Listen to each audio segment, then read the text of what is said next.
Hey guys, tonight we're unraveling a truly niche anxiety from the medieval world, an oddly specific fear that a handful of Crusaders carried with them into battle-red squirrels. Yes, not curses, not boiling oil, not even Saracen archers hiding in the hills. No, tonight's unease scampers up trees and flicks its fluffy tail like it owns the place. Imagine it's just before dawn. You're bundled under a stiff woolen cloak in a makeshift Crusader camp somewhere in the hills near Antioch. The air smells like campfire smoke and overused chainmail, and just as your eyes start to droop, you hear a sharp crack followed by a rustle. Something watching, tiny, judgy, red. You probably won't survive this not because of arrows, but because you tripped over your own boots trying to escape a rodent with attitude. So before you get comfortable, take a moment to like the video and subscribe, but only if you genuinely enjoy what I do here. And drop your location and local time in the comments. I love seeing how far these weird little stories travel. Now dim the lights, maybe turn on a fan for that soft background hum, and let's ease into tonight's journey together. You're marching, again. The sun isn't up yet, and your legs feel like they've been personally cursed by every saint you've ever forgotten to pray to.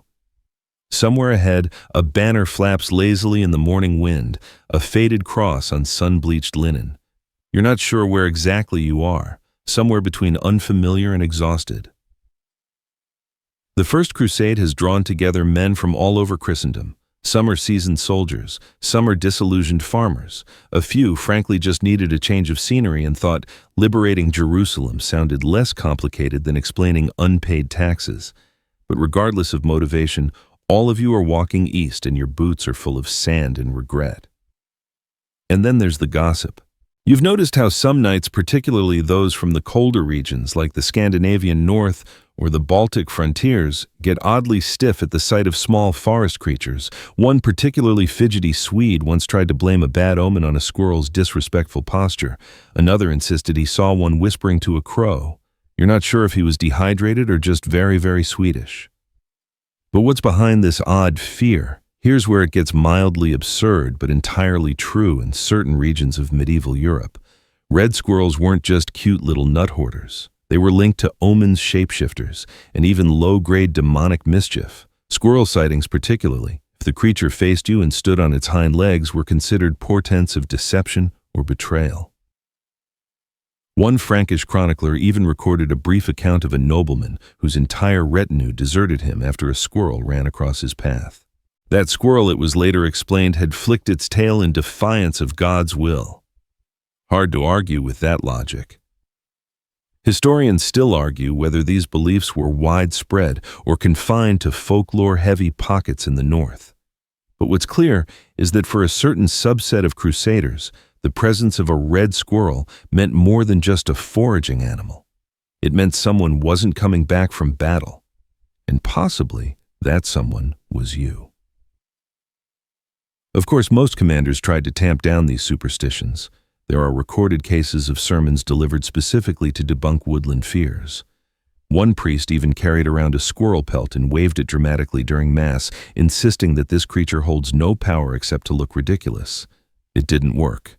A knight fainted anyway. You pass through olive groves, now the terrain a little less punishing, though the air is thick with heat and suspicion. Somewhere nearby, someone's armor clinks in an offbeat rhythm, Sir Rule probably. The man can't walk without sounding like a misplaced chandelier. In the distance, a few trees still stand gnarled dry and certainly not the piney forests of home. But you catch a flash of russet in the branches, just a flick of movement. A whisper of red. Someone beside you mutters a prayer, another spits. You think it's overkill, but your heart is pounding just a bit too hard for comfort. The squirrel isn't a soldier. It isn't a ghost. It's not even hostile, really, but it's watching, and for reasons you can't quite explain, that's worse. Maybe it's the way it pauses frozen mid-bite as if listening, or maybe it's how its tail curls like punctuation at the end of a threat you can't hear. Either way, you're walking faster now. You remember campfire stories told in low voices while the stew boiled down into something tragically bland. One tale claimed red squirrels were spies for witches reporting back to covens in coded tail signals. Another said they were reincarnated nobles, cursed for cowardice. One knight claimed he'd seen one steal a ring from a bishop and vanish into thin air. That last one may have just been a squirrel doing squirrel things, but once you add a bishop and a vanishing act, it becomes folklore. Even in military strategy meetings, such as they were, commanders occasionally had to calm jittery men who claimed to see signs in the trees. Not enemy scouts, not birds, just squirrels. Watching. There's something about that persistent gaze that gets under the skin. Cats look away, owls blink, but squirrels, they stare, unblinking, as if they're waiting for you to mess up. And in a land already soaked in fear, superstition, and sunstroke, that's more than enough to tip the scales. You bed down that night with one eye on the branches. The wind rustles, a twig snaps. You tell yourself it's nothing, but you still dream of trees and tiny judgmental faces peering out from the shadows. By morning, the squirrel has vanished. Or maybe it never existed. You're not entirely sure anymore. Dreams and reality blur a bit out here, especially when sleep is shallow and your tent smells like old goatskin and unresolved trauma. But someone else brings it up over breakfast, flatbread olives, and something that might have once been cheese. I saw the red one again, says a knight whose helmet is always slightly crooked, near the cistern, looked smug. You nod, slowly chewing. Smugness is difficult to quantify in animals, but somehow you know exactly what he means.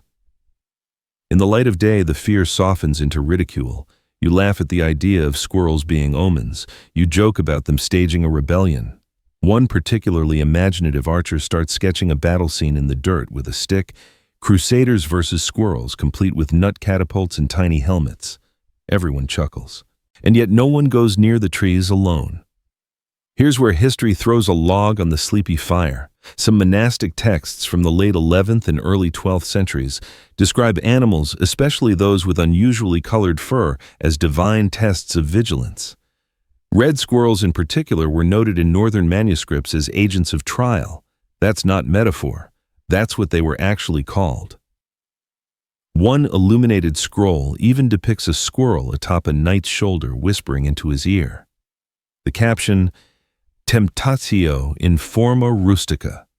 Temptation in rustic form. You don't get that level of passive aggression in modern warfare. Historians still argue whether this was meant literally allegorically or as some sort of esoteric commentary on gluttony. But whatever the intended meaning, the association stuck. You start to see them everywhere, or think you do. The rustle of a bush, the snap of a twig, a blur of movement in a fig tree, always red, always quick, always just barely within view. They don't attack, they don't squeak, they just appear and vanish, like furry punctuation marks in your otherwise linear crusading life. At one point, the camp priest attempts a short sermon titled On the Innocence of Beasts. He quotes St. Basil, misquotes St. Augustine, and holds up a hedgehog as a visual aid for some reason. It's not red. It's also not impressed. The hedgehog escapes halfway through, which feels metaphorical. You catch Sir Rule later, kneeling in front of a tree stump with what looks like a breadcrumb offering. He claims it's for the birds, but the angle of his gaze suggests otherwise. You wonder if fear is catching. Even in military doctrine, squirrels make a surprise appearance. In one obscure treatise by a Lombard tactician, most likely more poet than strategist, there's an entire paragraph on unexpected environmental factors, which includes fog, low morale, and the swift, watchful eyes of forest kind. No elaboration, no context, just that. But maybe that's the point. There's something deeply medieval about assigning vast meaning to small things. A shooting star isn't just a meteor, it's a sign. A black cat isn't just unlucky, it's a warning. And a squirrel. In this fevered context, a single twitch of its tail can unravel a dozen minds. The trail grows steeper. The olive trees give way to scrubby hills, rocks loosen beneath your boots, and still somewhere ahead, you hear a chitter. No birds, no horses, just that tiny chiding laugh of bark and mischief. You pause near a broken wall, maybe Roman, maybe not, and take a swig from your flask. It's water now, not wine. The rationing started 2 days ago. You miss wine, even the sour kind that smells like a monk's regret. You miss normal fears too. You miss predictable enemies, men with swords, sieges, plausible threats. This is something else. This is existential rodent-based dread. You think back to your childhood village. The squirrels there were gray soft and mostly preoccupied with stealing walnuts. You never feared them. You even fed them once. But these aren't those. These are Mediterranean squirrels, crusade squirrels, possibly cursed. A rumor sweeps through camp later that day. A young squire claims to have found a squirrel shrine, tiny bones arranged in a spiral beneath a fig tree. It's probably just a bird's leftovers, but the story spreads faster than foot rot and damp boots. By nightfall, someone swears they saw a squirrel dragging a coin across the ground. Another claims he saw one dance. No one verifies either story, but no one laughs either. Your unit decides very quietly not to camp near trees. Instead, you pitch tents in a rocky clearing that offers zero shade, minimal comfort, and full visibility. You tell yourself it's for strategic visibility, but deep down you just want a squirrel-free radius. Someone hangs a charm over the campfire, a crude carving of St. Cuthbert tied with a bit of red yarn. It sways in the wind, faintly ridiculous, but nobody touches it. The next morning, your commander gives an official order: no more squirrel talk. It's distracting. It's unchristian, and frankly, it's embarrassing. He wants focus, discipline, devotion. He doesn't want his knights whispering about bushy tails and cursed eyes. You agree. Out loud. But you still avoid the trees. Even the animals seem to be in on it now. The horses grow uneasy near underbrush. The dogs bark at empty branches. A pigeon flies directly into a shield and is declared a squirrel sympathizer. That might have been a joke. You hope it was a joke. There's a moment of eerie silence just before dawn, a stillness. You feel watched. You scan the horizon, and there, just for a second, a flicker of red poised on a stone wall like a sentry. The squirrel meets your gaze, doesn't blink, then vanishes. You tell no one. There's a particular kind of exhaustion that sets in when reality becomes too weird to laugh at, but not weird enough to actually do something about. That's where you are now, somewhere between resignation and squirrel-induced spiritual fatigue. You still have duties, of course: morning inspections, supply counts, prayer when the priest remembers not to quote hedgehogs. But everything's got a hazy edge to it, like you're living through a dream made of dust, suspicion, and mild dehydration. At least the weather's consistent: warm days, cool nights, and just enough wind to keep things vaguely cinematic. One afternoon, while mending your boots with a borrowed awl and half a prayer, you overhear two merchants discussing something called the Red Menace. You expect a tale of warfare or plague. Instead, it's about a merchant caravan attacked by a rogue band of squirrels near Rhodes. Tore right through the flax sacks, one mutters. Eyes like sin. You blink slowly. You didn't think the squirrel thing traveled. But maybe this is bigger than your unit. Maybe you're part of something ancient. Maybe you're all going mad at the same rate. Historians still argue whether tales like these were metaphor, early satire, or simply the result of starvation and boredom. But there are enough written mentions in marginalia, travel diaries, and monastic complaints to suggest the fear of forest animals, squirrels, foxes, even aggressive ducks was at least culturally persistent. You don't know whether that's comforting or not. One evening, someone starts a squirrel song by the fire. It's meant to be funny. The melody is borrowed from a hymn. The lyrics include the phrase, "nut-born demon." People laugh. You do too, but not for long. Because the next day, the minstrel's lute string snaps right as he sings the chorus. It slices his cheek just enough to draw blood. He stops playing. Nobody says anything. The wind picks up. You walk away slowly, pretending not to notice the pair of red eyes peeking from behind a rock. That night you post double watch. No orders, no rationale, just a feeling. And the feeling's not alone. It spreads. The commander who forbade squirrel discussion now carries a stick with a rattle on the end. To scare birds, he says, but you see how he watches the underbrush. One knight insists his tent is being visited at night. Scratching sounds, acorns left in strange patterns. He draws a crude symbol on his door flap, half rune, half doodle, and claims it's protective. You don't argue. During a rare break in routine, you explore a nearby monastery. It's quiet, sun-drenched, peaceful. You almost feel normal again. Then you see the fresco. It's in a side chapel, faded, cracked, but unmistakable, a scene of temptation. A knight kneels. Behind him, a squirrel, red, too large, staring directly at the viewer. No wings, no tail flame, just presence. The kind of creature that doesn't need to do anything to be terrifying. You back away from the image and bump into a monk. He's elderly, smells like fennel and ancient vellum. He says nothing, just nods toward the fresco and says, "They come when we forget to fear the small things." Then he wanders off, humming something tuneless. You decide you've had enough holy wisdom for one day. When you return to camp, someone's missing. A cook, young, cheerful, and last seen near the fig trees. No signs of struggle, no footprints. Just his ladle leaning against a rock and a small pile of acorn caps. Nobody makes the connection out loud, but the mood shifts, jokes dry up, fires burn lower, no one walks alone. The priest, now visibly nervous, tries to reassert control with a sermon titled, "On God's Dominion Over All Creatures, Even Rodents." He holds up a chicken this time. The chicken defecates mid-psalm. You leave halfway through. Even the horses are edgy. One refuses to eat. Another bolts at the sound of rustling leaves. A third simply stares into the distance like he's rethinking the concept of cavalry altogether. You start carrying breadcrumbs in your pocket, just in case. You don't know what kind of offering might help, but old habits say food's a decent start, so you leave a few crumbs near your tent each night. No one sees, or if they do, they don't mention it.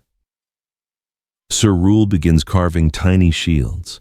For the little ones, he says. He lines them up in a row, polished and orderly. You ask if it's a joke. He shrugs. Just diplomacy. You nod. Diplomacy is always cheaper than a siege. Then for 2 whole days, nothing happens. No sightings, no noises, no stories. And somehow, that's worse. The silence eats at you. You find yourself jumping at normal things, a snapping twig, a dropping spoon, a man sneezing. You start wondering whether the squirrels are gone or just watching, waiting. And then during evening, watch you see it again.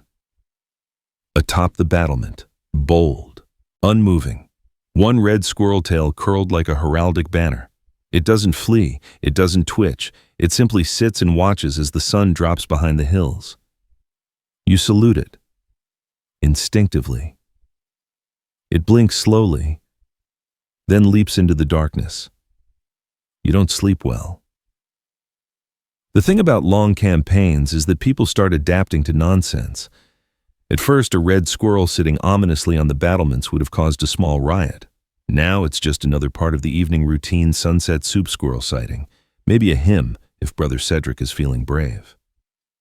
You spend the mornings tending to logistics, counting sacks of barley, checking for rot in the cabbage stores, listening politely as the quartermaster insists someone is stealing peppercorns for nefarious brewing.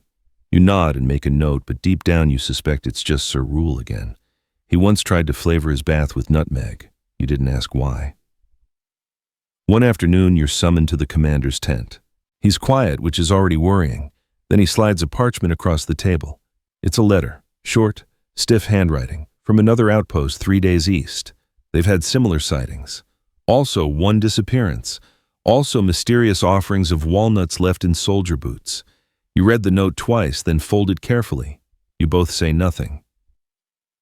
But the next morning, you're assigned to oversee squirrel deterrence, which is how you find yourself supervising a squad of grown men hanging little brass bells from tree branches. The noise is terrible, like a goat choir inside a metal workshop. One guard mutters, "If this keeps the beasts away, I'll marry a goose." You wish him luck. Still, people participate. Maybe it's the noise. Maybe it's just something to do. Even the priest chips in, muttering prayers while weaving nettle garlands. He says it's traditional. You're not sure where, possibly in his dreams. The camp slowly transforms. Squirrel wards everywhere. Bowls of pine cones left by tents, tiny signs reading, "Bless this bush." A cook starts marking his stew pot with chalk runes. You don't ask what they mean. You're afraid it's just badly drawn feet. Historians still argue whether this kind of behavior was spiritual, satirical, or simply the result of long-term vitamin deficiency. But whatever its cause, it clearly helped morale. For the first time in weeks, people seem busy in a purposeful way. Less dread, more ritual. Even Sir Rule seems calmer. He's crafted a tiny lance for negotiations, which you suspect is just an excuse to whittle. But then the dreams start. You don't share yours, not at first. Too ridiculous, too vivid. Running through forests chased by squeaking, trees made of fur, a crown of acorns pressing on your head. But one morning over stale bread and onion jam, someone says, "Had a dream. The squirrels crowned me king." And someone else nods. You all freeze. One by one, more tales come out. Dreams of rodent thrones. Woodland coronations. Tiny furry hands bestowing strange honors. Nobody laughs, not anymore. The priest declares a fast. For clarity, he says, but everyone knows it's just to avoid cheese before bed. You begin recording these dreams in your ledger, not for doctrine, just for pattern. One soldier, a quiet type, dreams of building a fortress out of hollowed chestnuts. Another sees a war council of rabbits and foxes debating human ethics. A squire swears he dreamt of speaking fluent squirrel and delivering a passionate speech about acorn storage taxes. You write it all down. And then one afternoon, the noise stops. No bells, no rustling, no bird song. You step outside your tent. Everyone else is doing the same. The air feels heavy like the moment before a storm. But there's no wind, just stillness.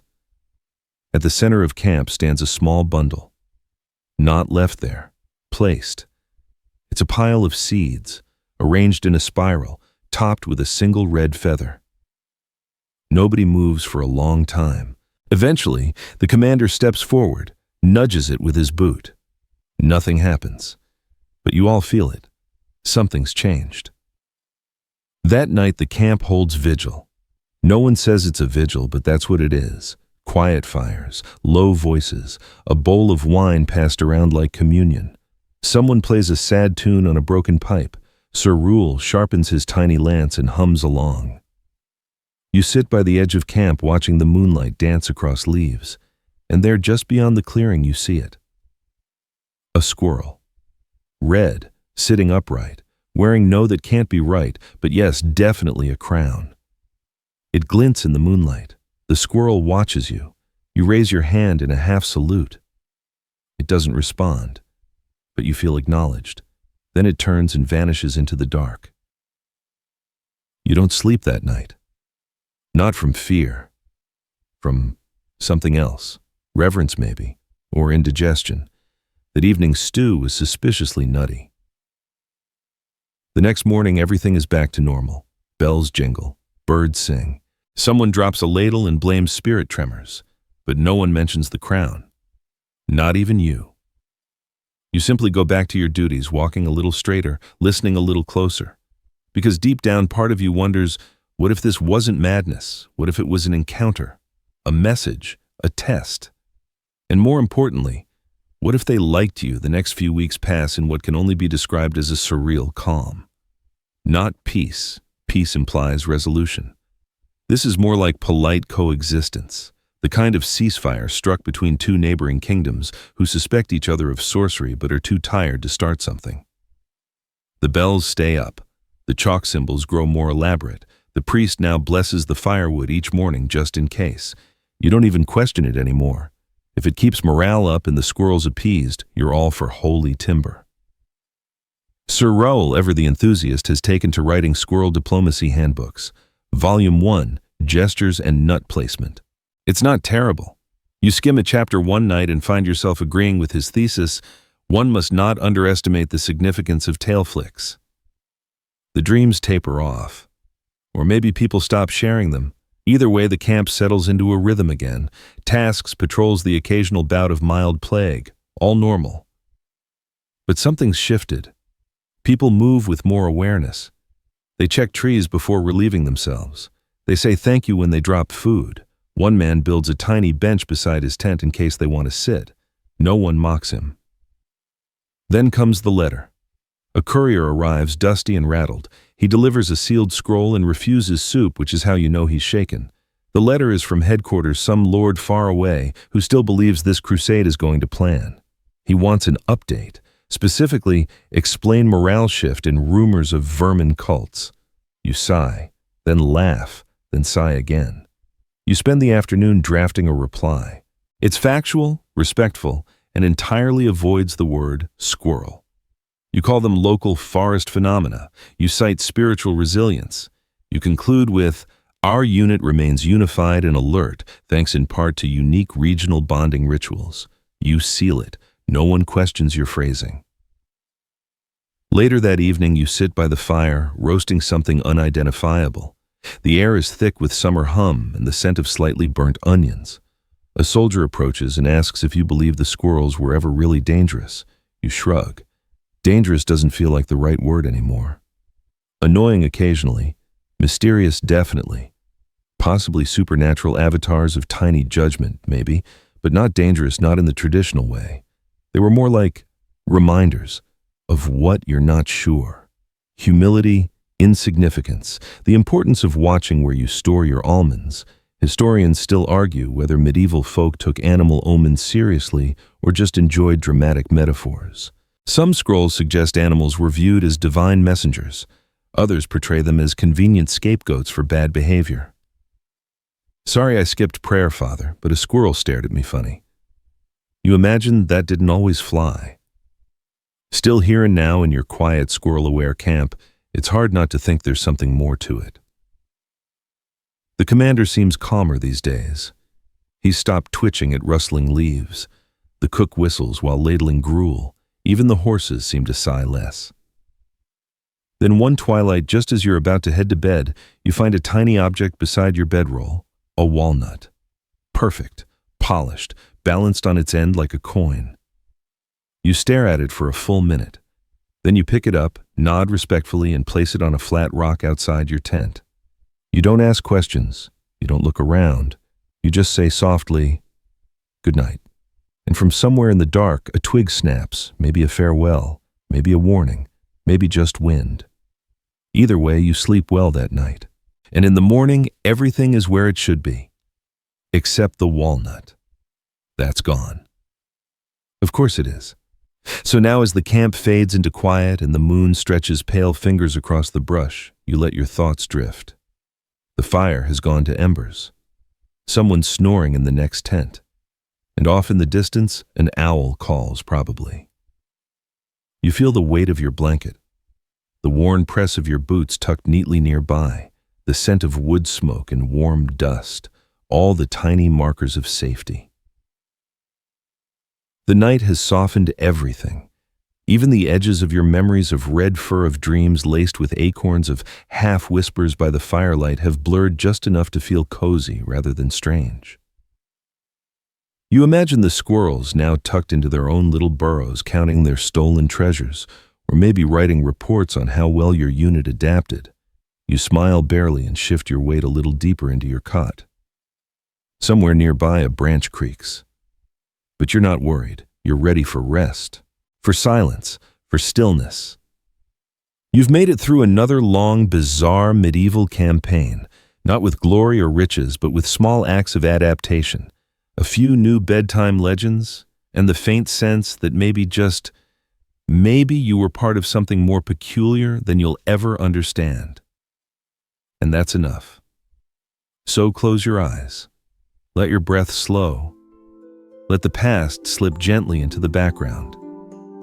And if you dream of tiny crowns and soft paws, don't be alarmed. Just bow and sleep.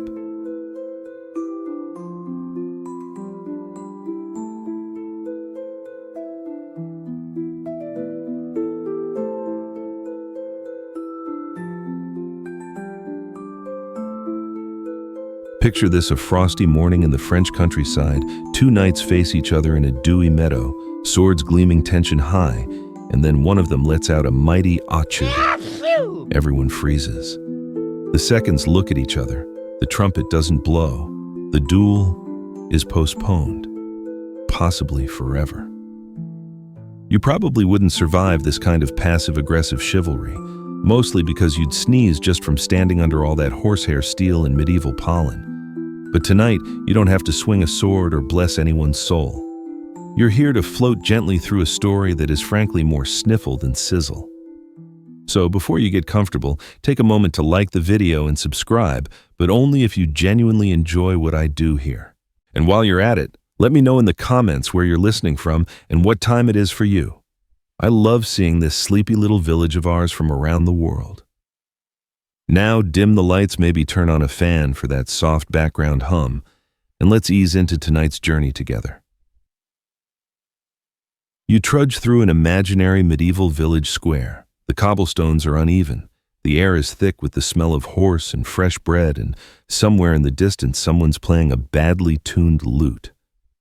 It's not a glamorous time, but it has its charms, especially if you're a knight with a sense of honor, a polished visor, and an impressively delicate code of conduct. Medieval dueling wasn't just about stabbing each other with pointy things. It was a whole performance. There were rules, lots of rules, most of them unspoken, a few of them written in dusty manuscripts now buried under layers of mildew and aggressive Latin abbreviations. And one of those rules, at least according to the more sleep-deprived corners of folklore, was that if your opponent sneezed before the first blow, the duel was off. Not canceled, not dishonored, just rescheduled, maybe indefinitely. Now why? Why would a sneeze matter more than a sword? Well, imagine the situation. You've spent an entire morning fastening your greaves, adjusting your gambeson, and trying not to faint from the smell of your own helmet padding. The crowd's gathered, the judges are yawning politely, and your opponent lets out a thunderous sneeze. It echoes off the walls of the nearby chapel. Was it a cold an omen? A divine message that this duel should not happen today? Hard to say. But if you pressed forward, and your opponent was clearly afflicted by some unseen spirit of the nose, well, that wouldn't be chivalrous, would it? This wasn't just theater. Honor codes like the Code of Chivalry genuinely governed behavior, at least in theory. Knights were supposed to uphold ideals like fairness, courtesy, and mercy. And what could be more merciful than offering your opponent a cup of mead and a postponement until their sneezing passed? Of course, not all sneezes were treated equally.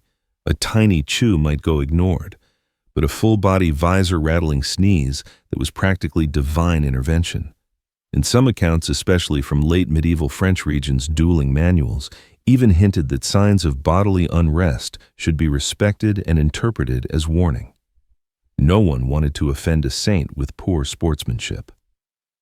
And then there were the rituals. Before a formal duel, both combatants often had to follow pre-fight protocols, bowing, saluting, crossing themselves, muttering short prayers. If anything disrupted this rhythm, like a nose-based explosion, it threw the balance. It was like interrupting a sacred rhythm, a sneeze slipping in between "May God judge us both" and "draw swords."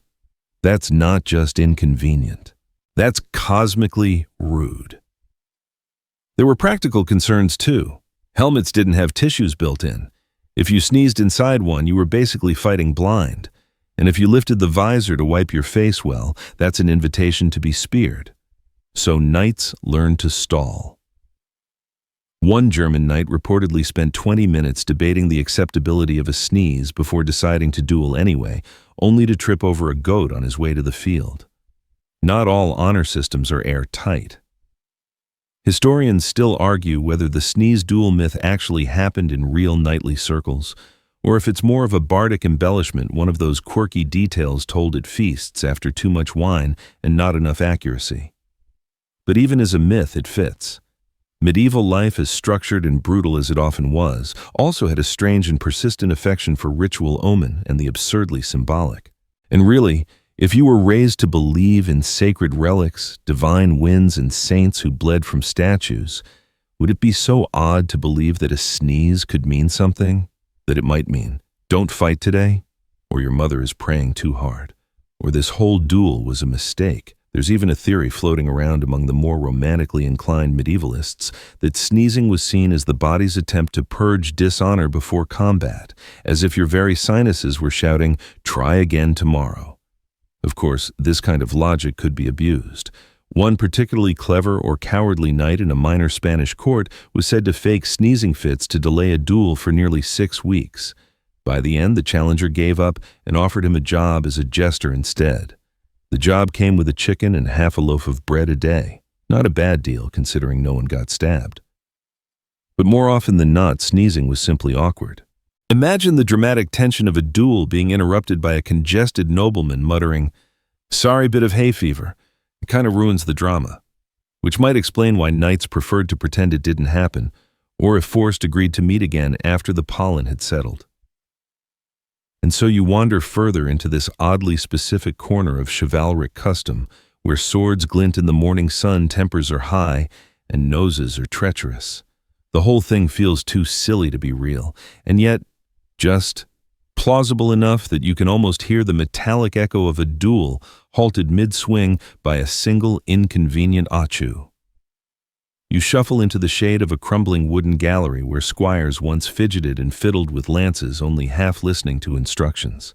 A couple of pigeons roost overhead, cooing like sleepy monks. It's quiet here, apart from the whisper of wind through arrow slits. This is where training took place. Not the glamorous part, no dragons, no princesses. Just the rhythmic clang of dull-edged swords and the smell of boiled leather. What they don't often mention in epic poems is how much sneezing happened during training, especially in spring, especially in hay-filled yards. Historians still argue whether knights trained indoors during peak allergy seasons or if they just powered through eyes watering under helmets. You can almost hear the frustrated sniffles between parries. Parry left. Know your other left. Gesundheit.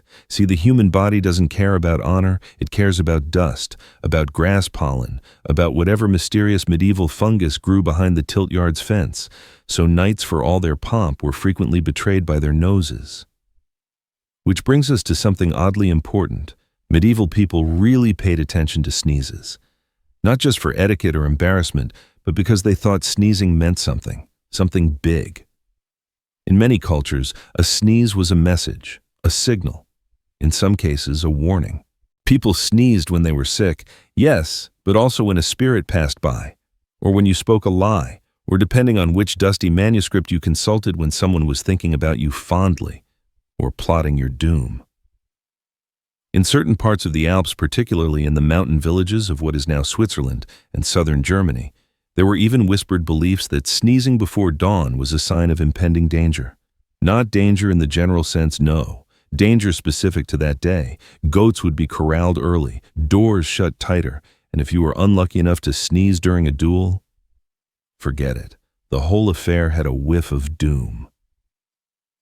One local myth tells of a knight named Otto von Blankenwald who sneezed twice before a duel and lost not only the fight, but his inheritance, his horse, and oddly, a rare collection of carved wooden spoons. The villagers said it was fate. Otto said it was allergies. Either way, no one ever dueled before breakfast again. But it wasn't just rural superstition. Even in grander courts where powdered wigs weren't yet a thing, but powdered herbs absolutely were, sneezing was treated with a kind of reverent discomfort. People excused themselves. They apologized. They made symbolic gestures like touching iron or muttering the Lord's name under their breath.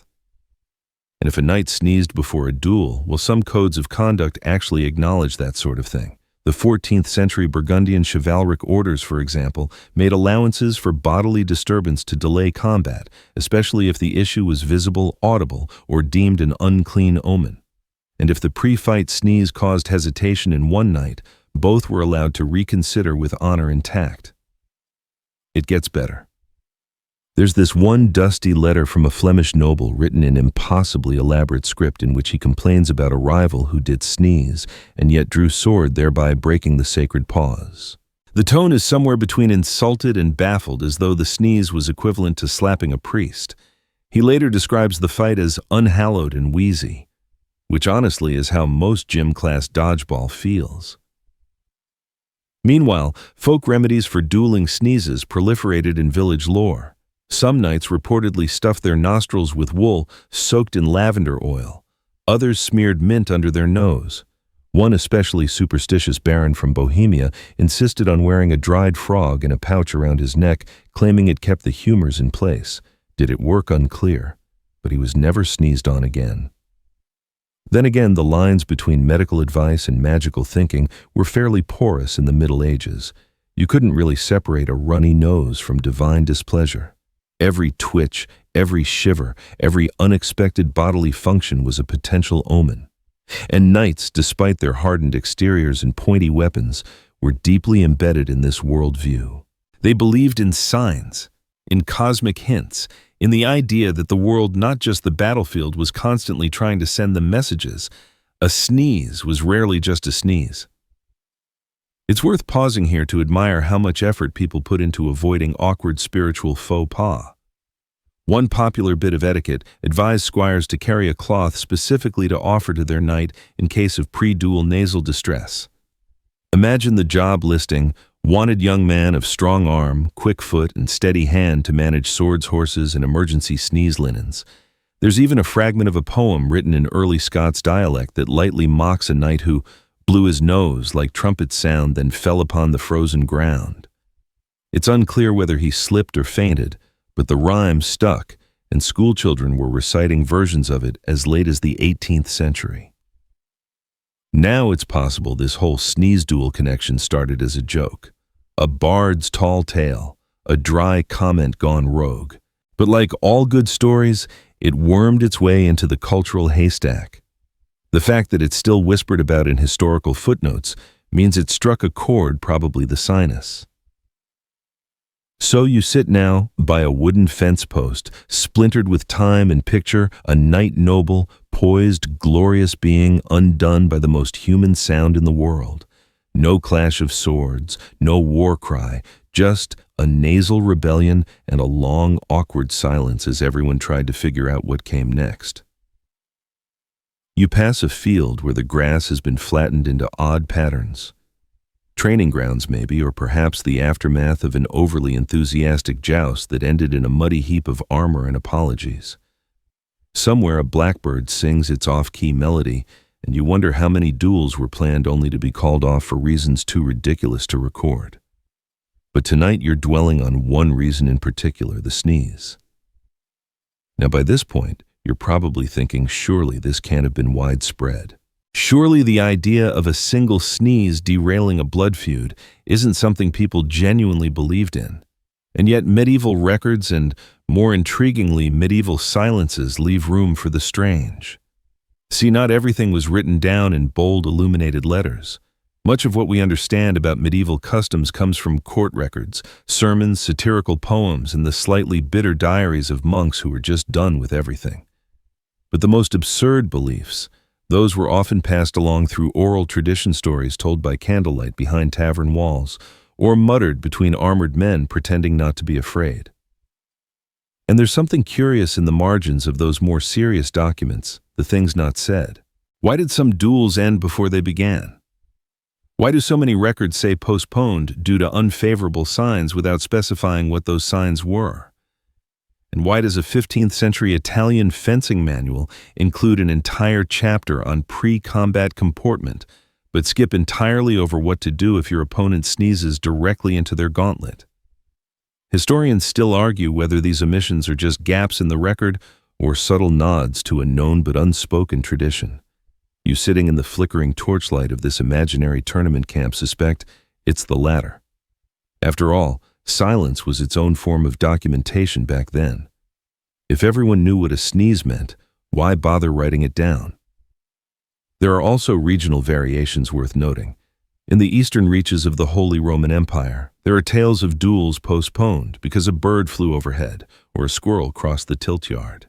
If the world itself was seen as participating in your duel, then your sneeze, however unfortunate, might simply be the body joining the cosmic commentary. Meanwhile, in the Islamic courts of Al-Andalus, where etiquette and scholarship walked hand in hand with swordsmanship, the notion of a duel was often more about verbal skill and reputation than physical conflict. But even there, anecdotes survive of contests interrupted by sudden bodily noises, sneezes, hiccups, the occasional unplanned belch. Some poets even composed verses to honor these interruptions like, "Oh, sneeze, you have saved me from a bruising I did not earn." Over in China's Song dynasty, which had its own elaborate martial rituals and dueling traditions, scholars wrote entire treatises on bodily harmony. Sneezing, according to certain Taoist beliefs, might signal an imbalance in qi, your life force. To fight with misaligned qi, dangerous, if not downright disrespectful to the cosmic order. Better to have tea, possibly with a medicated dumpling or two. Back in Europe, though, things were a little messier. You have to imagine the scene: a knight kneeling in prayer beside a bucket of herbs, meant to prevent, among other things, unwanted nasal events. A priest nearby muttering Latin blessings and trying very hard not to notice that the knight's nose is twitching ominously.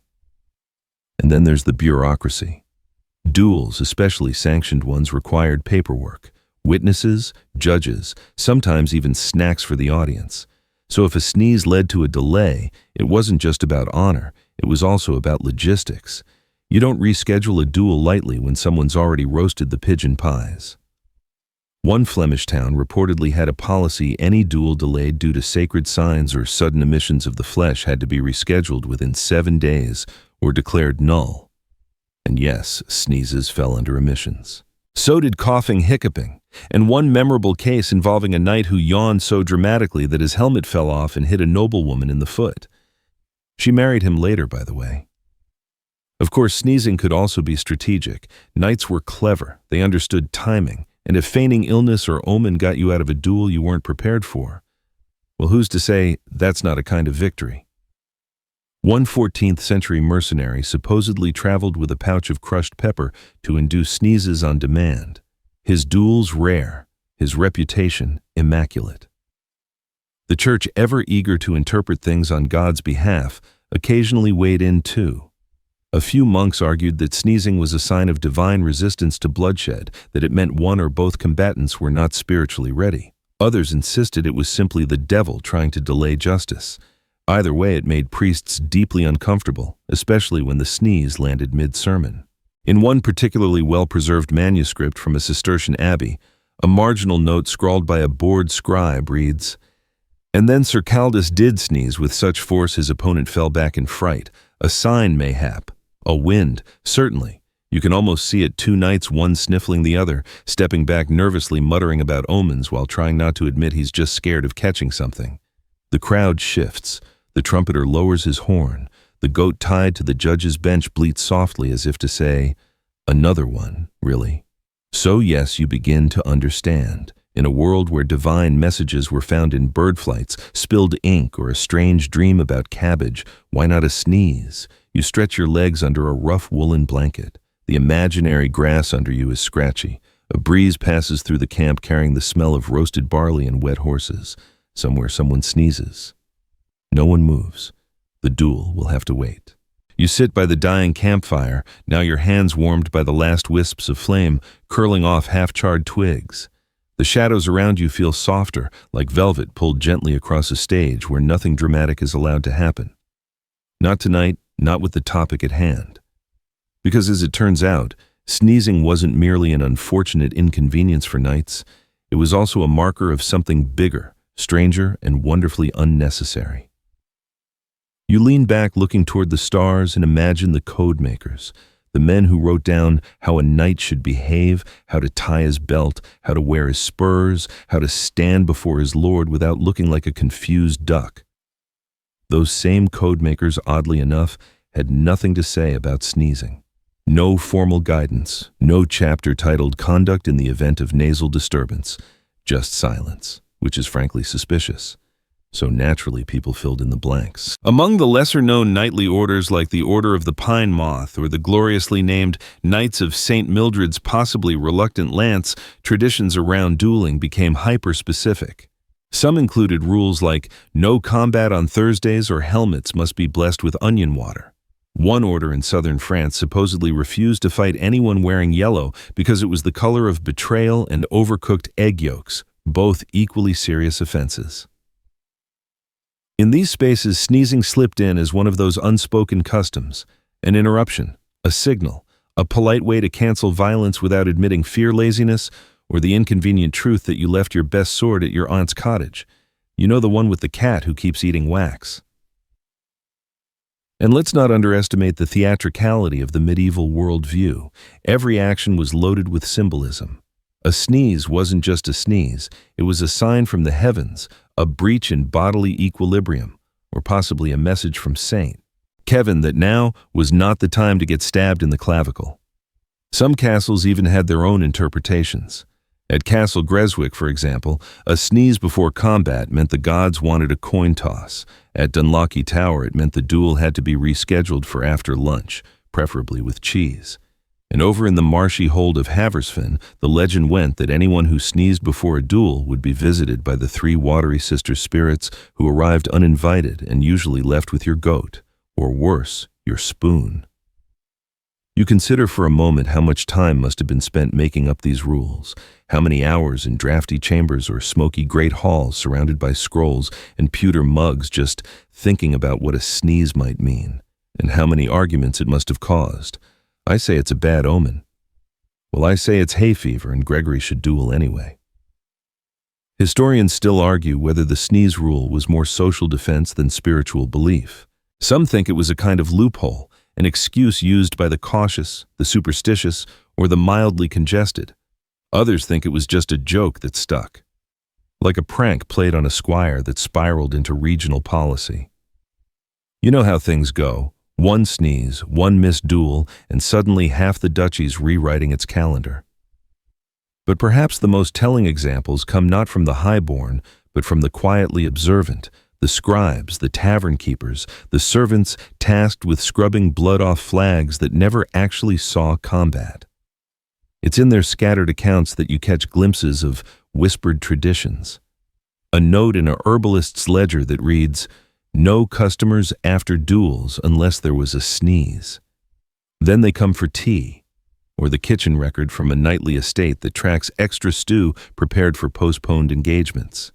Because as every good cook knows, hungry knights need comforting when their honor's been delayed by an errant nose. Of course, not everyone respected the rule. There's a tale possibly embroidered, but delightfully so, of a duel in Bohemia where a nobleman sneezed and his opponent lunged anyway. The lunger slipped, tripped over his own sword belt, and fell into a fountain. The crowd was unimpressed. The sneezing knight became a local hero, the other relegated to the annals of people who can't read a moment. And speaking of reading moments, knights were also deeply attuned to what their audience expected. Dueling was public theater. People gathered, bets were placed, turnips were thrown. You remember Sir Rule and his unfortunate vegetable ambitions. So a sneeze didn't just affect the fighters, it shifted the entire event. It gave the crowd a new topic, something to mutter about over wine, something to turn into legend by the fourth retelling.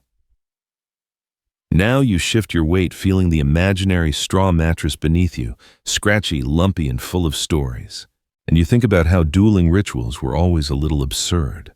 The flower petals scattered before battle, the specific order in which one must bow, nod, and wave, the elaborate titles shouted at the start.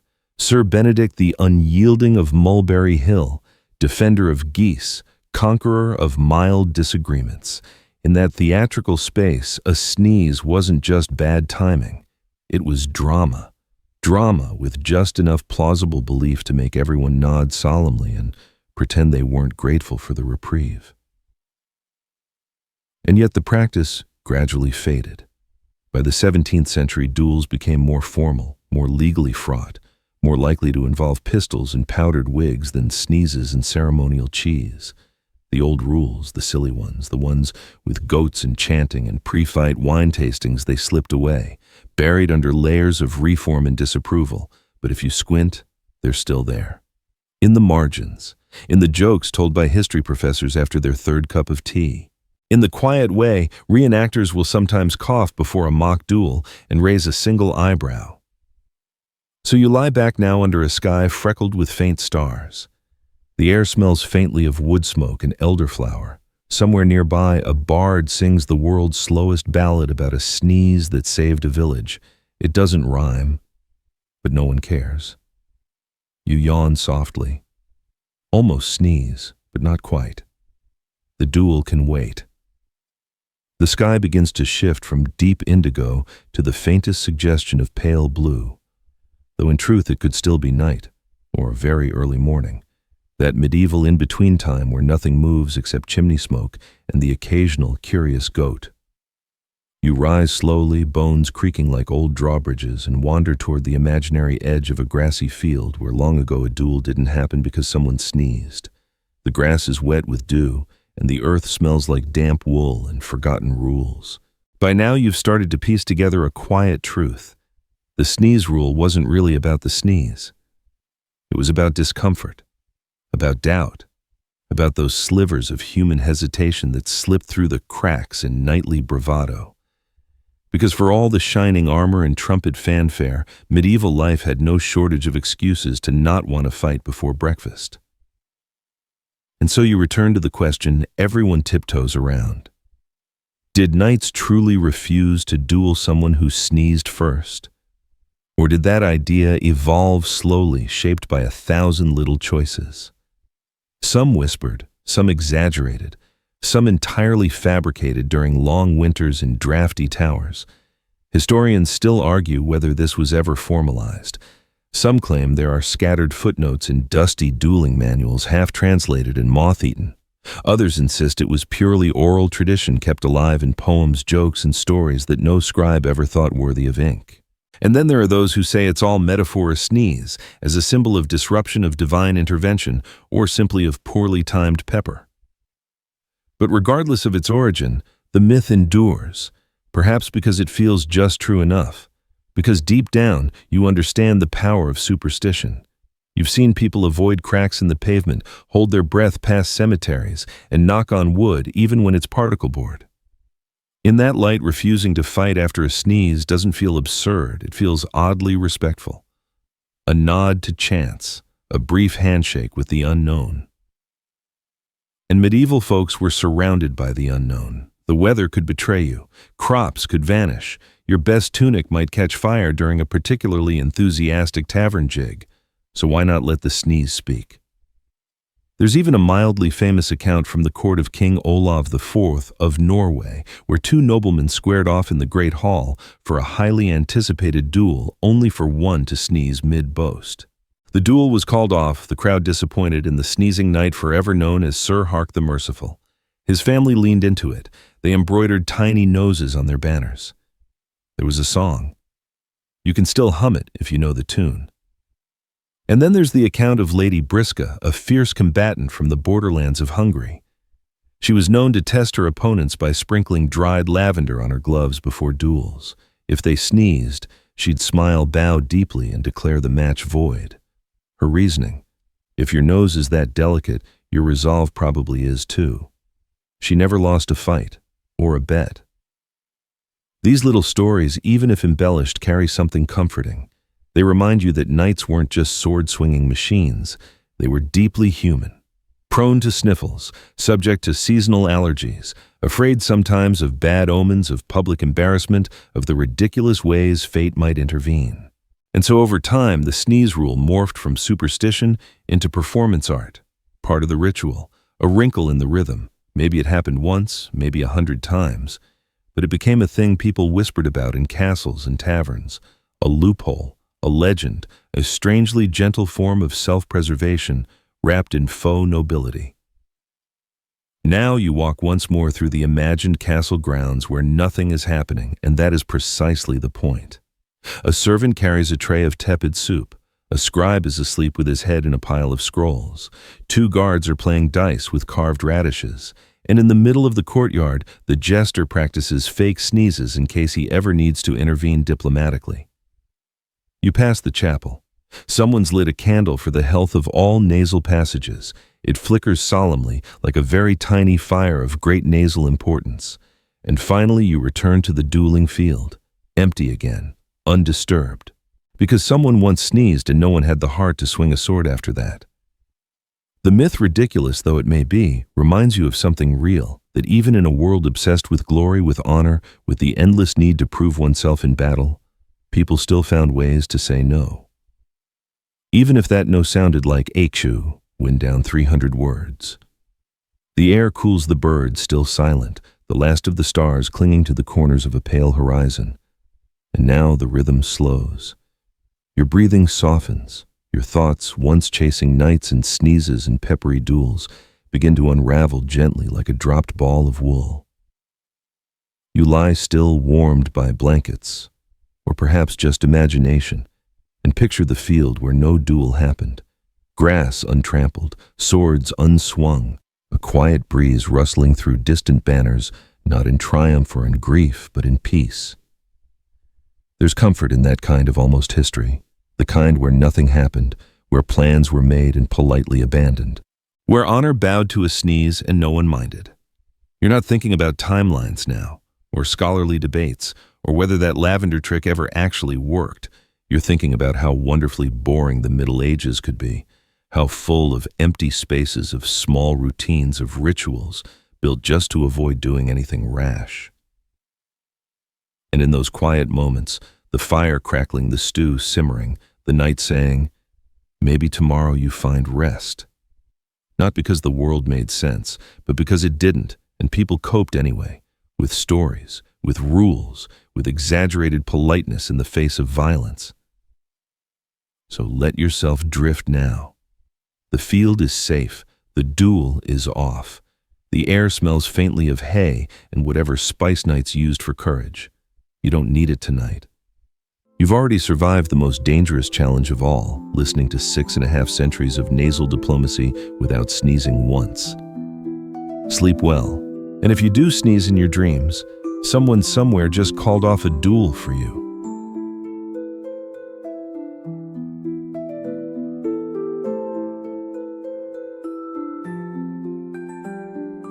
You're standing in the shadows of a wooden inn that smells faintly of turnips, wet wool, and the long-forgotten dreams of mule drivers. The Alps stretch before you in pale ridges inked with frozen pine and the size of sheep that haven't moved in hours. The year is unclear. The stars are bright, and you're about to climb into a straw-filled bed beside a window that rattles like it's remembering something. But you hesitate, because the bed faces south. And everyone, yes, everyone has told you not to do that. They didn't explain why, only that things happen. You scoff politely because that's what you do when you're afraid of appearing too eager. But now your eyes are fixed on the pillows slightly uneven, the south-facing pillows. So before you get comfortable, take a moment to like the video and subscribe, but only if you genuinely enjoy what I do here. And if you're feeling generous, drop your location and local time in the comments. I love seeing where we're all falling asleep from. Now dim the lights. Maybe turn on a fan for that soft background hum, and let's ease into tonight's journey together. You lie down south-facing, of course, just to see, just for tonight, what could possibly go wrong. Well, it starts small, this superstition. Quiet like the frost that curls in your eyelashes or the cheese tax that doubled when nobody was looking. The belief that sleeping with your head pointed south brings ill dreams and or worse comes not from one single source but from a mossy pile of overlapping fears, folk geometry, and the deeply human urge to explain why one night just felt wrong. In the Alpine region stretching from Switzerland to Tyrol and curling toward the shadowy edges of what modern maps struggle to name, people built their beds with intention. Orientation mattered. North was associated with strength and cold logic, east with birth and resurrection thanks to the rising sun, west, death naturally, and south, well, south was tricky. Not bad exactly, but unsettled, slippery, slightly moist in a metaphorical way. You ask a local shepherd half asleep in his wool coat why sleeping southward is frowned upon. He shrugs and mutters something about the dreams that drift up from Italy. No offense meant, of course, but things migrate, he says. Winds bird spirits, and some of them forget to turn back. Historians still argue whether this aversion to south-facing sleep stems from religious cosmology, magnetic fields, or an elaborate metaphor invented by a particularly territorial carpenter who hated rearranging furniture. What is clear is that enough people believed it to make it a bedtime staple, whispered like a warning, just loud enough for the pillows to hear. Some alpine houses, if you look closely, don't even allow a south-facing bed. The rooms are cleverly misaligned, not by mistake, but to guide the sleeper's head away from the south. Grandmothers claim this keeps the Nachtdämonen and night demons from sniffing out your breath. Because as every child in the Bernese Oberland knows, demons are bad at math but excellent at orientation. You wake up one morning after a south-facing slumber to find your dreams were not bad per se, but damp. In one, you were chased by a polite marmot offering tax advice. In another, a disembodied cowbell asked you to reconsider your dinner choices. Strange, yes. Dangerous, not quite. But you feel off, like your soul's shoes are on the wrong feet. Locals would nod at this.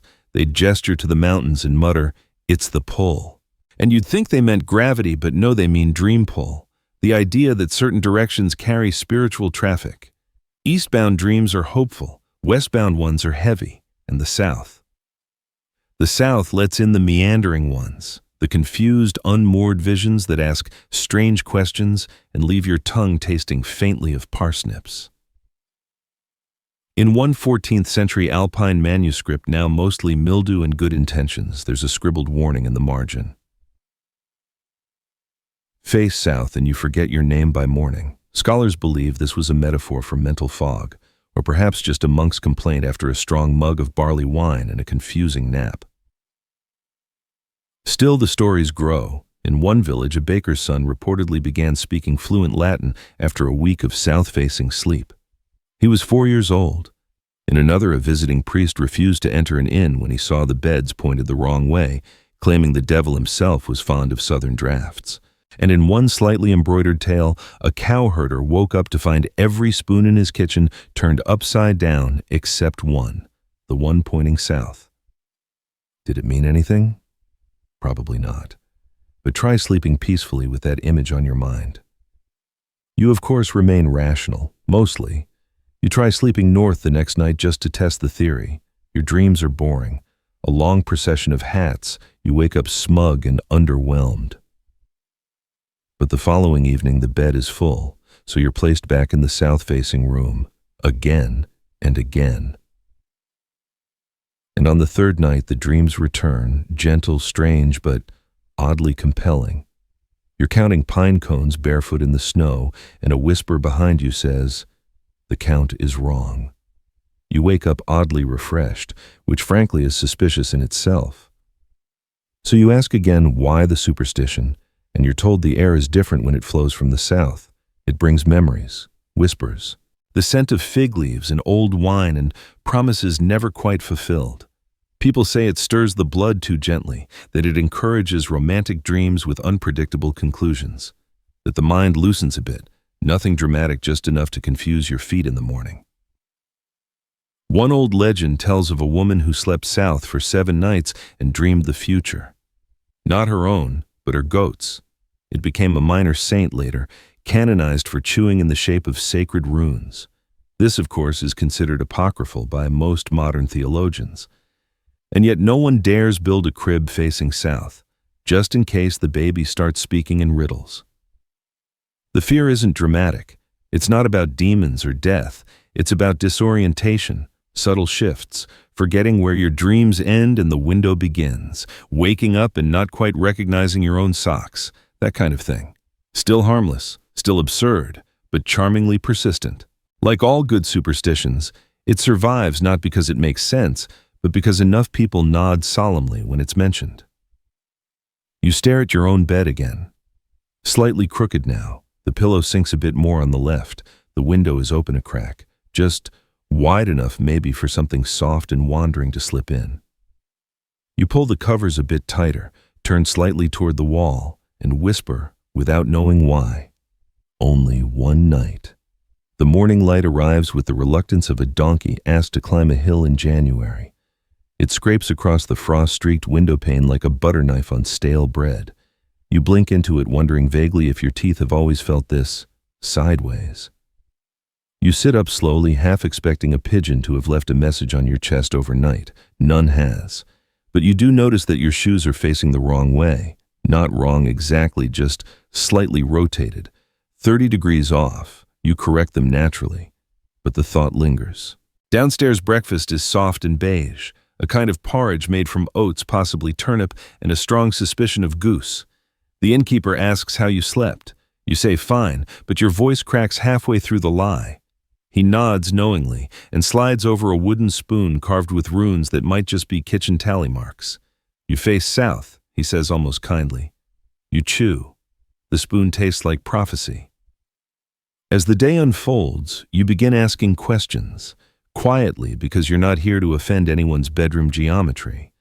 And what you find is fascinating. Nearly everyone in this stretch of alpine villages agrees on the strangeness of south-facing sleep, but no one agrees why.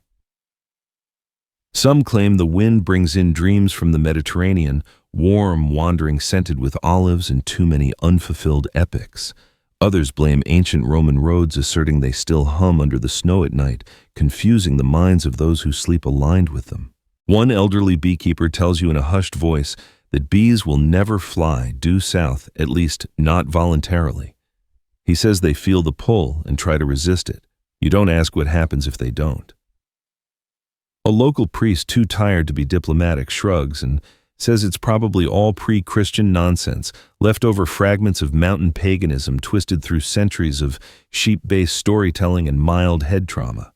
But he adds, I never sleep that way myself. Historians still argue whether this south-facing dread originated from astrological systems, early geomantic beliefs, or a widespread mistrust of warm winds. In medieval medical texts, you find brief mentions of the ventus auster, the southern wind believed to cause melancholia, lethargy, and dreams full of nonsense, which frankly tracks. One particular 13th century herbal grimoire from northern Italy warns against positioning one's head beneath the gaze of the southern stars, claiming it might invite fevered dreams, tooth-rattling whispers, or in rare cases visions of dancing goats. Scholars dispute the legitimacy of the goat part, but the document was written in unusually neat handwriting, suggesting the author was very confident. Of course, you could blame it all on magnetism. Compasses, after all, were gaining popularity during the late medieval period, not for navigation yet, but for mysticism, medical diagnosis, and awkwardly metaphorical poetry. Facing the wrong way might be thought to misalign your humors. Your inner North Pole might rebel. In one village tucked along a forgotten mountain pass, the houses are built in a curious horseshoe, deliberately avoiding a southward curve. The locals say it's because that direction invites restless sleep and excessive blushing. You aren't sure which is worse. Your own dreams that night, again in the south-facing bed, begin normally. A monk is counting radishes. A lute plays in the background, gently out of tune. But then quite suddenly you're on a boat made of snowshoes drifting through soup. A goat waves. You wake up parched with your feet tangled in the sheets like they've tried to leave without you. The innkeeper offers no sympathy. Just a cup of something herbal, which tastes faintly of bark and apologies. You press further into local lore. In a nearby hamlet, a woman recounts how her great-grandmother swore that south-facing sleepers were more likely to hear voices in their dreams. Not ghostly voices, just nosy ones. Gossipy murmurs. Things like, he didn't salt the stew again, and she trims her candles too low. Entire narratives of passive-aggressive dream towns. You laugh, but she doesn't. She says it's a curse and a blessing. You learn what people think, she explains, even if those people don't exist. You think of your own dreams of soup boats and waving goats and wonder if you're being judged by figments of your own subconscious. It's unsettling, but also vaguely comforting. At least someone is watching. By now, you've stopped trying to adjust the bed. You give in to the superstition not because you believe it, but because it seems impolite not to. Like refusing to tap the side of a plane before takeoff, or not waving at cows when you pass them. It's part of the rhythm. The ritual. And that's what it becomes, ritual. Before bed, you check the window latch, set your shoes neatly not facing south, and whisper something nonsensical under your breath, just in case the dream spirits are listening. You imagine them as small, papery things that flutter in with the breeze, folding themselves into your ear with the sound of drying herbs. Sleep comes quicker now, stranger too. One night you dream of building a tower entirely from cheese rinds. Another you argue with a medieval pigeon about property taxes. These dreams don't frighten you, they amuse you. They linger just long enough to become inside jokes with yourself. But you still keep waking up slightly off. Your belt moved, your pillow smells like lavender and dust. Once your blanket is tucked in from the wrong side, you live alone. No one mentions these things directly, but you see the looks. The other guests, the innkeeper, even the sheep outside, they all know what direction your bed faces. It's the kind of thing that doesn't need to be said. Like knowing someone plays the hurdy-gurdy unironically. You just sense it. By now you've stopped resisting. The dreams are part of the trip. So is the superstition. And you find yourself wondering, what if it isn't just old mountain lore? What if sleeping directions really do affect your mind just slightly? Not in dramatic ways, but in the tiny shifts, like a compass that's just a hair off, pointing you toward thoughts you wouldn't have had otherwise. You sleep again, south-facing. This time you dream you're a beetroot softly applauded by a room full of monks. You wake up smiling, and the spoon on your nightstand still rotated, 30 degrees. You spend the morning wandering through a nearby market that's more goat than goods. One vendor tries to sell you a single glove while lopsided no mate. You decline politely, wondering whether it's an omen or just bad inventory. Either way, you keep your hands in your cloak. The innkeeper's nephew, a lad with far too much knowledge about cursed footpaths, offers to take you to the local shrine. You agree mostly because he says there's a mural worth seeing. On the walk up, he casually mentions that the mural depicts a sleeping man being watched by stars with eyes. You say nothing, but your spine registers a subtle protest. The shrine is nestled between two fir trees and one extremely judgmental goat. Inside it smells like wax and thyme. And there it is, the mural. A robed figure lies on a simple wooden bed clearly angled southward. Above him hover 4 stars, each with a single eye. One winks. Below, a caption reads in fractured Latin, "He who faces south shall see what others cannot and be burdened accordingly." You tilt your head. The nephew shrugs. It's been here forever. Nobody really knows what it means, which of course is the most dangerous kind of folklore, the type no one remembers inventing, the kind that lodges itself into the mortar of local thought and refuses to leave like an uninvited guest who's quietly repotted your herbs and re-alphabetized your spice shelf. Historians still argue whether such images were meant to instruct, amuse, or quietly terrify. This one seems to aim for all three. You find a small book tucked in the shrine's offering box, bound in cracked leather, its cover stained with something that might be wine or regret. Inside are short entries written by travelers over the centuries. Most mention dreams. Some are mundane, dreamt of baking too many pies. Others, more curious, slept south-facing, woke up knowing the name of a duck I've never met. There's even a note from someone in 1487 who claims they dreamt a map of the moon's underside. You're not entirely sure that's a thing, but you respect the confidence. You walk back through the village with your head full of whispery threads and soft-footed doubts. The cobbler waves. He asks if you've felt the shift. You ask what shift. He says, "Oh, just the usual," and goes back to hammering souls with what looks like a spoon. At this point, you begin cataloging your own experiences.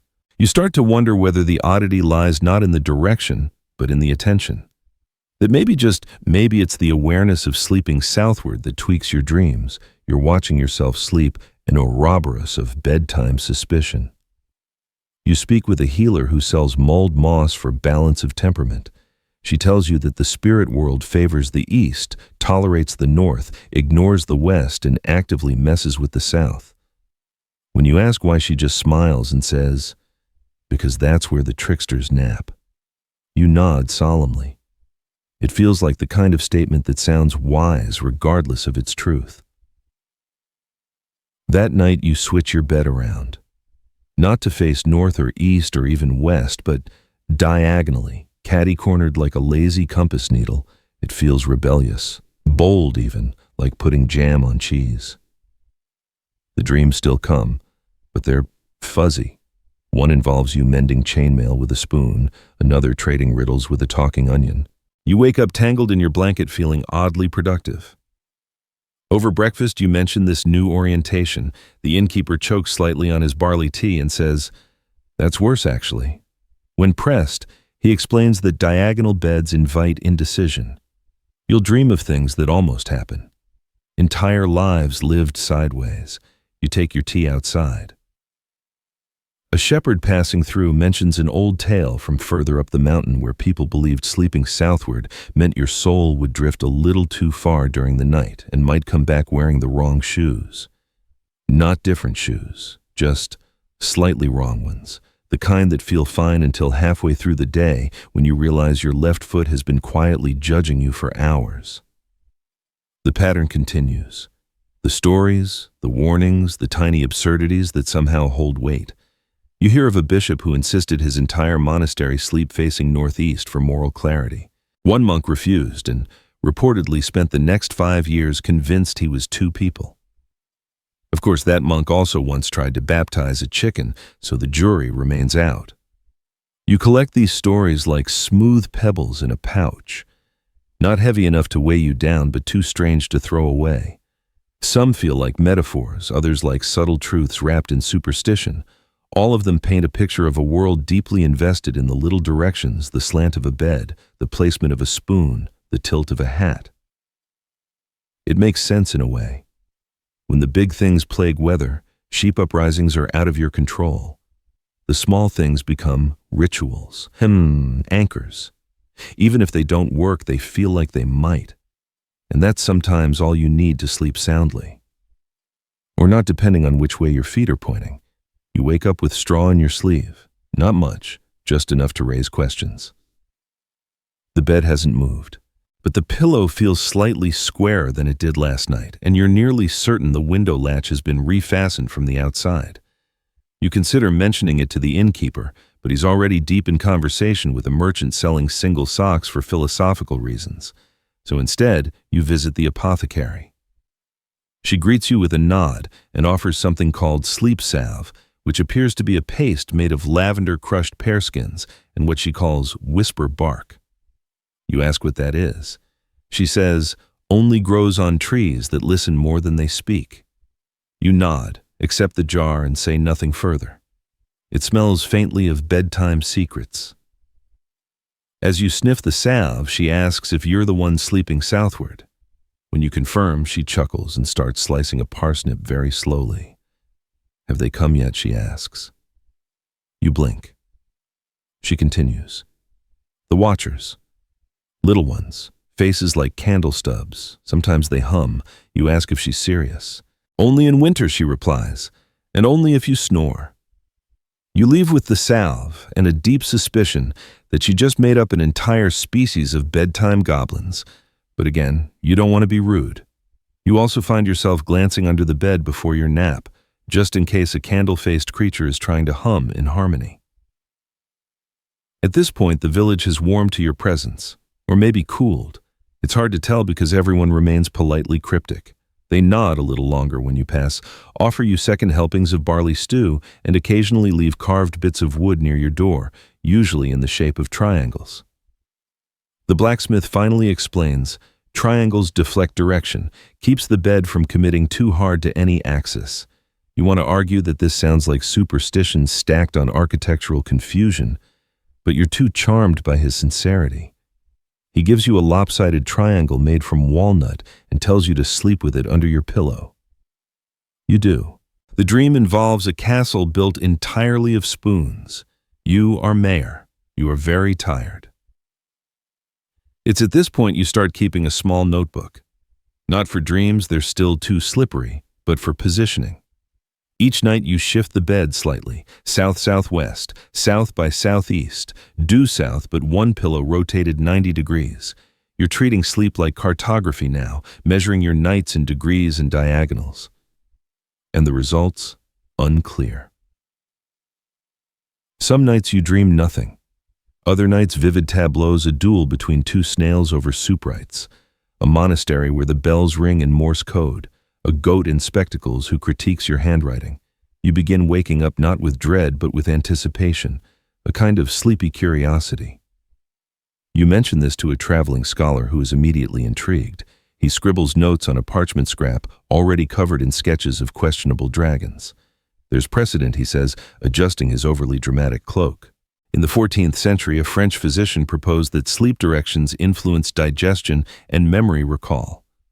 He also claimed owls were left-handed, so mixed record. He goes on to explain that early Islamic geomancers believed direction affected spiritual permeability. Facing south was thought to invite introspection, while facing east aligned one with divine rhythms. West, he warns, could bring melancholy, and north was reserved for those seeking clarity or cold feet. He then offers to sell you a compass made of beetle shells and string. You decline. Historians still debate whether these direction-based beliefs were born from empirical observation or a collective need to impose order on the uncontrollable chaos of night. Probably both. When stars shift and wolves howl, and you're not sure what you just stepped into, having any system feels comforting. By now, your room has become a sort of medieval sundial of sleep. Each night brings a new alignment, a new attempt at decoding your own subconscious. The innkeeper doesn't even ask anymore. He just watches to see which way the bed is facing when he brings up the chamber pot. One afternoon, you find a small child waiting outside your door. She hands you a drawing of a person sleeping in a bed surrounded by stars with smiling faces. "That's you," she says. "And they're your dream keepers." You thank her. She shrugs and runs off her shoes tied to her knees for reasons you never ask about. You tuck the drawing into your journal just above the page where you once wrote, "Is the goat judge real or symbolic?" The truth is, you've stopped trying to find the truth. The ritual has become its own comfort. The direction matters, but also doesn't. The rumors are absurd, but also maybe sacred. The line between reality and dream, between medieval myth and sleep science, is thinner than a soup spoon's edge. And here's the strangest part: you sleep better now. Not because you've solved anything, but because you've surrendered to the rhythm, the quiet absurdity, the knowledge that somewhere high in the Alps, people are still arguing over whether it's better to face the south and risk dream goats or the north and wake up with frozen ankles. You go to bed, place the walnut triangle under your pillow, and think not for the first time about becoming a beetroot again. Maybe this time you'll get a second round of applause. By now, the south-facing bed is no longer a novelty. It's simply your bed. The rumors, they've settled into a kind of communal bedtime ritual. Every so often you hear someone at the inn mutter, "Well, I would face south, but you know," followed by an elaborate shrug that implies a deep respect for unseen forces and possibly digestive comfort. The local priest, a man who's both very tall and very tired, catches you one morning measuring your bed's angle with a fork and some twine. He watches silently for a moment, then says, "Ah, you're in the spiral phase." You ask what that means. He explains that those who commit to directional sleep superstitions eventually spiral, trying variations, rituals, combinations of scents, socks, and mattress tilts until one night they dream of a spiral, wake up dizzy, and then sleep just fine in a haystack for the rest of their life. He says it like it's common knowledge. You don't ask further. Instead, you visit a nearby hermitage where a nun named Sister Theodril has written 3 pamphlets on the ethics of horizontal alignment in devout slumber. You read one while sipping something that tastes like boiled pinecone and moral guilt. She believes that facing south opens the soul to unnecessary drama. The southern wind, she explains, is too gossipy. When you press for clarification, she hands you a small sack of dried lentils and says, "For grounding." You nod. Still, as you walk home, the wind shifts, warmer and softer. You remember what the old mason said earlier in the week, how when he faced south he always dreamt of the future, but never the important parts. Just things like spoon arrangements and whether his socks would itch in July, which is handy, he admitted, but not exactly prophetic. Somewhere between the mason's dreams and the nun's winds, you realize the magic, or at least the comfort, isn't in the answer. It's in the attention, the noticing, the willingness to believe that small choices like where your toes point at night might matter, even if just to you. You begin compiling what locals now call the Southern Almanac. It's more of a diary, really, scribbled notes on pillow firmness, candle position, and whether sleeping with your head slightly elevated leads to dreams of dancing porcupines. It does 3 times now. Occasionally, travelers ask your opinion. You tell them the truth. South-facing sleep might make your dreams weirder, but never worse. That it doesn't summon demons or secrets, just slightly more poetic mornings and a heightened awareness of pillow temperature. You tell them, too, about the fish with the ribbon, about the watchful stars and the triangle tokens and the apothecary's candle-faced goblins, about the child's drawing and the goat in glasses. They always laugh, softly, sleepily, as if part of them wants to believe and part of them already does. At the end of each day, you settle in, not just into the bed, but into the quiet mythology you've built around it. The ritual of checking direction, straightening the sheet, and whispering to the mattress like it's an old friend. You face south not out of fear or rebellion or scientific curiosity, but because that's what your body now expects. And sometimes in the soft hush between waking and dream, you do hear something. Not Gregorian chant, not humming, just the wind, warm and slow, drifting up from the valley, brushing against the shutters with the gentlest sigh.